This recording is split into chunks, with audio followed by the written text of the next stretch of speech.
Hoje trazemos uma questão da Fundação Cefet Minas, que foi solicitada, aí na tela, por duas seguidoras nossas, a Lorena Risso e a Camila Barbosa. Encontrei uma questão do ano de 2019 sobre verbo. E a questão é assim: leia o título do texto. Alguém previu que 2019 é imprevisível? Respectivamente, o tempo pretérito, o modo, a conjugação do verbo previu estão corretamente relacionados em que alternativa? Faça uma pausa, pense no que você marcaria e em seguida volte aqui comigo. Eu tenho dito que eu acho muito interessante quando vocês pedem questões de uma banca ou de outra, porque no meio de questões que são de bancas variadas e que cobram assuntos de uma forma muito parecida ou muito comum, também existem questões como essa, que não são questões que aparecem com tanta frequência, não com esse tipo de abordagem. Eles fizeram praticamente uma revisão geral. Então vamos lá na tela. Previu, fala-se de pretérito, coloca aí para mim. Se é pretérito perfeito, se é pretérito imperfeito, ou se é pretérito mais que perfeito. Fala-se de modo, indicativo, subjuntivo, e fala-se de conjugação. Eu acredito que dessas três coisas, aquelas que vocês talvez dominem menos, seja a conjugação, que na verdade é a mais fácil. Conjugação não significa você conjugar o verbo. Eu ando, tu andas, ele anda. Não. A conjugação verbal, ela, vamos até colocar aqui no plural, ó, conjugações. Você tem a possibilidade de ter três conjugações. Então, existe a primeira conjugação, existe a segunda conjugação e existe a terceira. E aí é muito simples. Por exemplo, quando eu falo assim, ele caminha todas as manhãs para se exercitar. Caminha é uma forma do verbo caminhar, ou exercitar, ou amar, ou revoltar. Todo verbo terminado em AR é da primeira conjugação. Por exemplo, Deus escreve certo por linhas tortas. Escreve é do verbo escrever, retroceder, reconhecer, prover. Terminados em er são da segunda conjugação. E quando eu falo eu vim ontem e não encontrei ninguém. Vim é do verbo vir, ou do verbo sorrir, ou do verbo divertir, ou qualquer outro que termina em ir. E por razões etimológicas não tem uma quarta conjugação, mas por razões etimológicas o verbo pôr, propor, sobrepor, dispor são da segunda conjugação. O verbo ler, remontando a sua origem, vem de legere, ere, ler. E o verbo pôr vem de ponere, ere, or. Vamos lá na tela? O verbo é previu. Previu é do verbo prever. Se é do verbo prever, é da segunda conjugação. Não é a letra B de bola, não é a letra C de casa, não é a letra D de dado. Está no páreo quem de vocês marcou ou A ou é. Bom, na letra A diz que o modo é indicativo. E na letra E também. Então, vamos fazer aqui essa abordagem rápida sobre os modos verbais, que também são três. Além de três conjugações, nós temos três modos verbais. Esse que falou a questão, o chamado modo indicativo, o chamado modo subjuntivo e o chamado modo imperativo. Quando a gente fala de uma frase no modo indicativo, a gente fala de uma frase que faz ou que tem um tom declarativo. Quando a gente declara alguma coisa. E essa declaração pode ser um tom declarativo afirmativo ou pode ser um tom declarativo negativo. Eu, às vezes, nego alguma coisa. Então, eu digo, por exemplo, que estamos no mês de outubro. Então, quando eu falo que nós estamos no mês de outubro, eu estou fazendo uma declaração afirmativa, então estamos é um modo indicativo. Quando eu digo assim, não gostei do que vi, eu estou afirmando, mas para eu afirmar, eu neguei que eu não gostei. Então, isso é uma declaração. Todo tema declarativo é do modo indicativo. Vai lá na tela. A frase é: alguém previu que 2019 é imprevisível? Talvez a pessoa tenha ficado na dúvida porque tem uma interrogação. Mas se eu coloco por um ponto final, eu diria: alguém previu que 2019 é imprevisível. Porque quando eu pergunto, alguém previu isso? Eu estou chegando à seguinte conclusão: 2019 foi imprevisível. Agora, lembrando também que tem o chamado modo subjuntivo, que ao contrário do indicativo, ele não faz uma declaração. Na verdade, o modo subjuntivo, ele adquire um tom hipotético. Uma hipótese não é uma certeza. Uma hipótese não é uma afirmação. É um tom de dúvida. Então, quando eu construo alguma coisa num tom de dúvida, eu estou falando do modo subjuntivo. Então, quando eu falo assim, talvez eu não vá com vocês. Eu não estou garantindo que eu não vou. Eu coloquei naquela frase ali um advérbio de dúvida. Então, essa forma verbal vá é do modo subjuntivo. Finalmente, nós temos o chamado modo imperativo. E quando a gente fala do modo imperativo, é só você se lembrar daquilo que você ouviu na escola, que nos diziam que é só você lembrar do imperador, o imperador é que mandava, e aí as pessoas em cima dessa ideia de mando associam imperativo à ordem.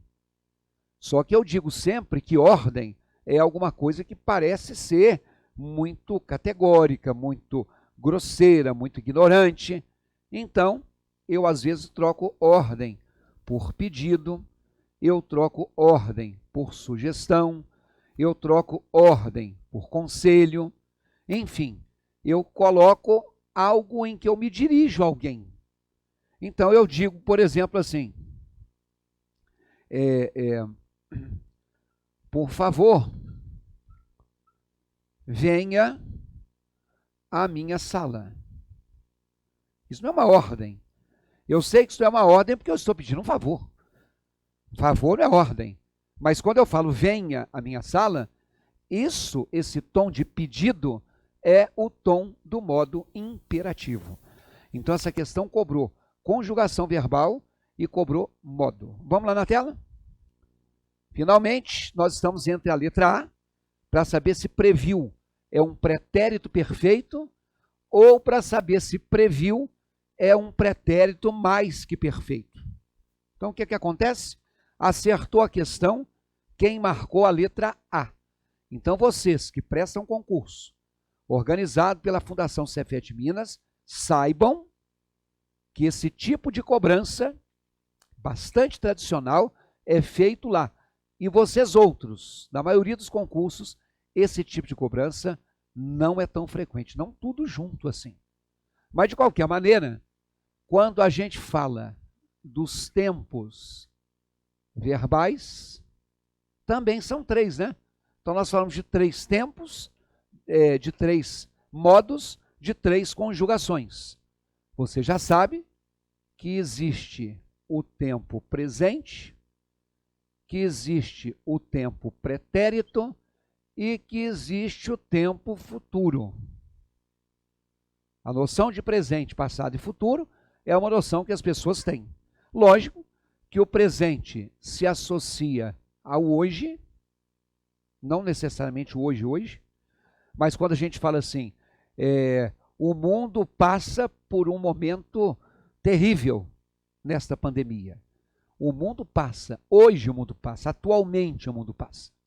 Quando a gente fala do pretérito, que é o tempo do ontem, ou mais remotamente, é o tempo do antigamente. O pretérito é aquilo que comumente a gente chama de passado. E o futuro, obviamente, é o tempo do amanhã. É o que ainda não aconteceu, que vai acontecer, o que pode acontecer. Então, essa noção de presente, passado e futuro, todo mundo tem. Mas vai lá na tela.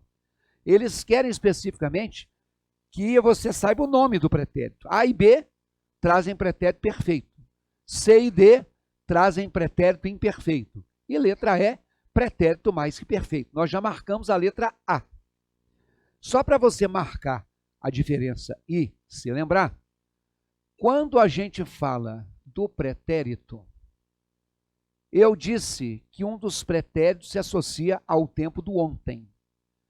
Então, o pretérito que associa ao tempo do ontem é o pretérito perfeito.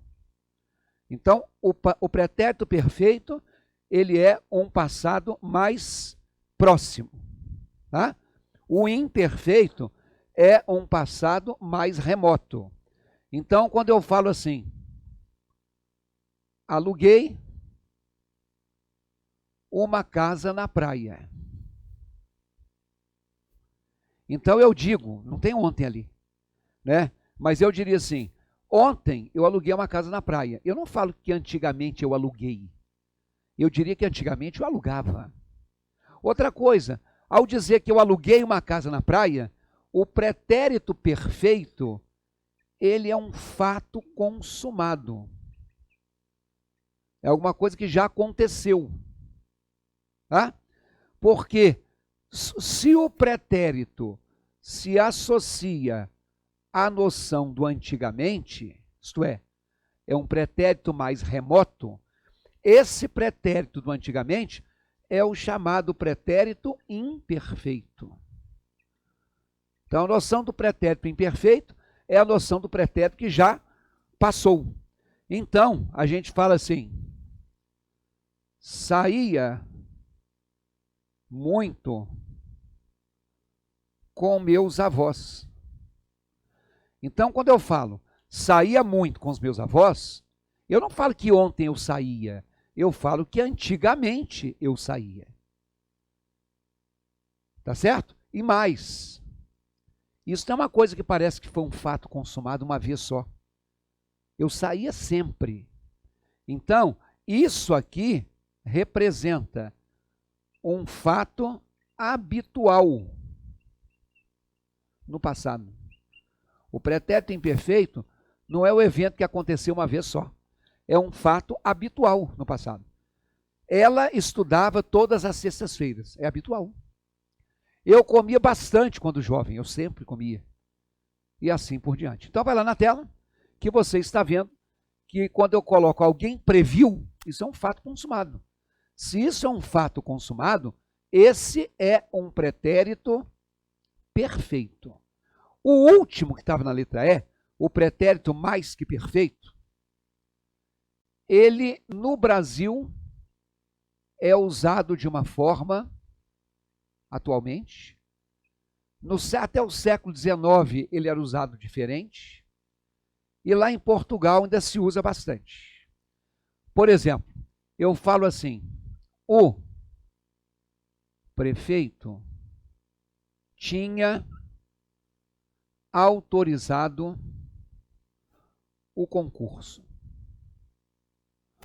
Quando eu digo que o prefeito tinha autorizado o concurso, você sabe que nessa expressão aqui já aconteceu. Mas eu quero te mostrar que o chamado pretérito mais que perfeito, se tem dois verbos, se chama pretérito mais que perfeito composto. Pode olhar que as outras frases que eu escrevi, todas tinham um verbo só. Essa aqui não. Essa tem dois. Sendo que o verbo inicial é o verbo tinha, então o pretérito chamado mais que perfeito composto, ele tem ou o verbo ter ou o verbo haver. Ali poderia estar dizendo assim, o prefeito havia autorizado, e o autorizado que termina em ado é o que a gramática chama de particípio. Toda forma verbal chamada pretérito mais que perfeito no Brasil, você vai encontrar o tinha ou havia ganhado, tinha ou havia recebido, tinha ou havia conquistado, e por aí vai. Agora, em Portugal, e mais remotamente no Brasil, essa frase seria dita assim, ó: o prefeito autorizara o concurso. No Brasil, nós não falamos autorizara, comprara, escreveramos, partíramos, mas essa forma tem um verbo só. Esse é o pretérito mais que perfeito, simples. E tem um detalhe, todo pretérito mais que perfeito simples tem essa marquinha aqui, ó, autorizara. O imperfeito seria, antigamente ele autorizava. O perfeito seria, ontem ele autorizou. E o autorizara é tinha autorizado. O escrevera é tinha escrito. O comera é havia comido. O saíra é tinha saído. E assim por diante. Então aí está uma revisão do que é pretérito perfeito, pretérito imperfeito e pretérito mais que perfeito. Se você tem dificuldade em verbo,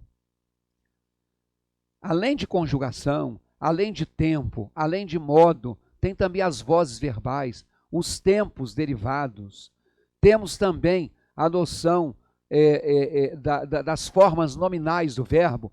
Então, se você quer um curso completo sobre isso, olha aí, acesse lá no meu site www.ricardoerce.com.br e procurem um curso chamado Exercitando Português. Lá no curso chamado Exercitando Português, vocês têm toda a teoria de verbo puxada a partir de questões de concurso. São 15 questões de concurso variados e toda a teoria relativa a verbo por apenas R$15. Então, você que está estudando para concurso e não pode perder o foco, para você não esquecer, acesse lá www.ricardoerce.com.br